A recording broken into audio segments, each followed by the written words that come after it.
네, 시편은 모두 5권으로 되어 있습니다. 그런데 오늘 이 시편 72편은 2권의 마지막 시입니다. 이 시의 제목을 보면은요, 솔로몬의 시라고 했는데요.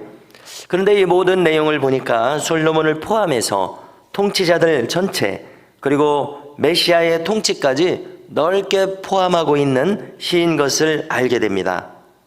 먼저 오늘 이 시편은 통치자의 덕목을 말하고 있습니다. 그 통치자의 덕목은 올바른 판단력, 그리고 공의롭게 통치하는 것입니다. 그래서 우리가 1절을 보시게 되면은요, 하나님이여 주의 판단력을 왕에게 주시고 주의 공의를 왕의 아들에게 주소서라고 기도하였습니다. 이 올바른 판단력, 그리고 이 공의로운 통치는 하나님을 닮은 영적인 지도자들이 마땅히 가져야 할 덕목인 것을 우리는 이미 알고 있고, 또 오늘 이 시편이 이렇게 말하고 있습니다. 여러분, 누가 올바른 판단력을 가질 수가 있겠습니까? 과연 올바르게 판단할 수 있는 사람은 어떤 사람입니까? 그 사람은 바로 하나님 안에 그가 있어야 되겠고, 그리고 또 말씀으로 충만한 사람이라야 올바르게 판단할 수 있습니다. 자, 마찬가지로 공의롭게 통치를 해야 되겠는데요. 누가 그렇게 공의로운 사람이 공의롭게 통치할 수 있는 사람이 될 수 있습니까? 마찬가지로 그가 주 안에 있는 사람이어야 합니다. 그리고 공의로우신 하나님의 성품을 알고 하나님의 그 성품을 닮은 자라야 그도 공의롭게 통치할 수 있습니다. 자, 그러한 통치자는 3절 이하에 기록된 것과 같이 통치한다고 기록합니다. 그래서 그의 백성들은 평강을 누리게 됩니다. 가난한 백성들의 억울함을 풀어주고 압제자들을 물리쳐 줍니다. 자, 그런데 이와 같은 통치자, 영적인 지도자를 우리 가정과 교회에도 적용해 보게 됩니다. 자, 어떤 이 가정의 가장이 공의롭고 또 올바른 판단력을 가진 가장이 될 수가 있습니까? 오직 주 안에 있을 때 가능합니다. 자, 교회의 지도자, 오직 주 안에 있을 때 가능하고 말씀으로 충만한 영적인 지도자일 때 그는 바로 공의로움으로 가득한 가정을 이끌 수 있고 교회를 이끌 수 있습니다. 그와 같은 가정과 교회는 하나님으로부터 임하는 평강을 누리게 됩니다. 또 그와 같은 영적인 지도자는 악한 세력의 공격을 그는 파악할 수 있고 그것을 막아내 줄 수 있습니다. 자, 이제 오늘 말씀 8절 이하를 보시면은요, 자, 여기서부터 우리가 읽을 때에 솔로몬 왕이 구가했었던 그 번영을 떠올리게 합니다. 자, 8절을 보니까 제가 읽어드리면은요, 그가 바다에서부터 바다까지와 강에서부터 땅끝까지 다스리리니 말합니다. 자, 다윗 때부터 세웠던 이 강성한 나라가 솔로몬 왕 때에 이르러서는 활짝 꽃을 핀 것을 우리가 성경을 통해서 읽어볼 수가 있습니다. 과연 그의 영토는 애굽강에서부터 하맛 어기까지 미친다고 했었는데요, 이것은 이스라엘 역사상 최대의 영토였었습니다. 그리고 실제로 사방의 나라들이 조공을 바칠 정도로 강성한 나라를 이루었습니다. 자, 이제 12절 이하를 보십시오. 눈으로 보시게 되면은요, 그 왕은 어떤 왕입니까? 가난하고 궁핍한 자를 구원하여 줍니다. 그래서 그 백성들이 그를 칭송하며 그를 위해서 기도해주는 사랑받는 왕이 됩니다. 뿐만 아닙니다. 이 나라의 영토도 복을 받습니다. 그래서 곡식이 풍성하고 열매가 넘치는 나라가 되겠다고 이야기합니다. 한마디로 이처럼 이상적인 나라가 어디 있겠는가, 우리가 생각할 정도로 그런 이상적인 나라를 그려주고 있습니다. 자, 그런데 우리가 생각해 보건대 지상에서 역사상 이와 같이 이상적인 나라를 이룬 적은 없었습니다.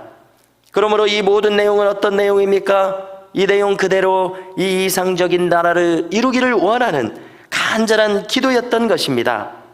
아들 왕의 통치가 이처럼 이상적인 나라를 이룰 수 있는 그런 복된 통치가 되기를 원하는 기도였던 것입니다. 여러분, 뿐만 아니라 이 내용과 기도는 그대로 메시아가 와서 이룰 그 나라를 꿈꾸는 내용인 것을 알게 됩니다. 메시아가 오시면 과연 그분은 영원한 평강의 나라를 이루실 것입니다. 오직 그분만이 참되고 진정한 왕으로서 다스리실 것입니다. 백성들을 참되고 진정한 마음으로 다스리실 메시아가 되실 것입니다. 자, 이 모든 것이 17절에 이제 쭉 기록되었다가 요약되어 있는데요. 17절을 한번 보시고 함께 읽으시겠습니다. 읽으십니다.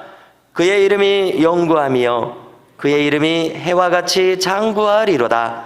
사람들이 그로 말미암아 복을 받으리니 모든 민족이 다 그를 복되다 하리로다. 아멘. 여러분, 우리가 이 말씀을 통해서 마지막으로 살필 것이 있는데요. 이 이상적인 통치를 이루도록 솔로몬 왕은 많은 기대를 받았지 않았습니까? 이 아버지 다윗 왕의 간절한 바람과 기도대로 그는 그러한 나라를 이루도록 한 몸의 기대를 받았었는데요. 그러나 현실은 어떻게 이루어졌습니까? 그의 기도대로 이루어지지 못했습니다. 안타깝게도 이 솔로몬 왕은 장차 이스라엘 왕국의 최종적인 멸망을 가져오는 그런 악한 출발점의 시작이 되고 말았습니다. 그는 사방의 나라들과 정략적인 결혼을 하면서 그 아내들과 함께 수많은 이방의 우상들을 수입했었던 왕이었습니다. 여러분, 이것은 참으로 악영향을 끼쳤습니다. 그리고 그 악영향은 당장 그의 아들에서부터 나타났습니다. 솔로몬 왕의 아들의 이름은 르호보암이었는데요. 자, 그는 어떤 사람이었습니까? 지혜롭고 총명한 통치자가 되지 못했습니다. 그는 미숙한 성품을 가졌습니다. 그래서 원로들의 말을 듣지 않고 고집을 부렸습니다. 그의 부족한 식견은 나라가 두 동강이 되게 만들어버렸죠. 그리고 이 북왕국의 통치자인 여로보암도 애굽에서 배운 우상을 도입하고 말았습니다. 그의 뒤를 잇는 후대의 왕들도 하나같이 악한 자들이었습니다. 하나같이 우상 숭배자들이었습니다. 그것은 당연히 하나님의 심판을 불러왔습니다.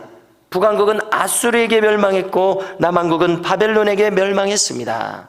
여러분, 이 사실이 우리에게 주는 교훈이 있습니다. 솔로몬 왕을 보십시오. 그는 얼마나 주어진 환경이 특별한 환경이었습니까? 그보다 좋은 환경을 타고난 왕은 없었을 것입니다. 자, 그런데 아무리 부친이 경건한 다윗 왕이라고 할지라도, 아무리 그 자신이 성전을 지었다고 할지라도, 아무리 모든 여건이 구비되어 있다고 할지라도 본인의 의지를 가지고 타락하는 것은 막을 수가 없었더라는 것입니다. 하나님은 전능하신 하나님이십니다. 그러나 자기의 의지로 믿지 않는 사람은 억지로 그를 구원하실 수 없으십니다. 자기 의지로 회개하지 않는 사람은 억지로 하나님께서 구원하실 수 없다는 사실입니다. 자, 우리가 야곱과 에서를 보시면은요, 자기들의 의지로 이 아브라함의 언약의 주인공이 되기를 바랐던 사람, 자기의 의지로 누굽니까? 야곱입니다. 그는 하나님의 축복의 주인공이 되기를 원했었습니다. 자, 그런데 반대로 에서를 보니까 그는 그 복된 언약에 무관심했습니다. 그 가치를 전혀 몰랐습니다. 그렇기 때문에 그 언약을 자기 의지로 버리는 어리석음을 범하고 있습니다. 에서의 어리석은 모습입니다.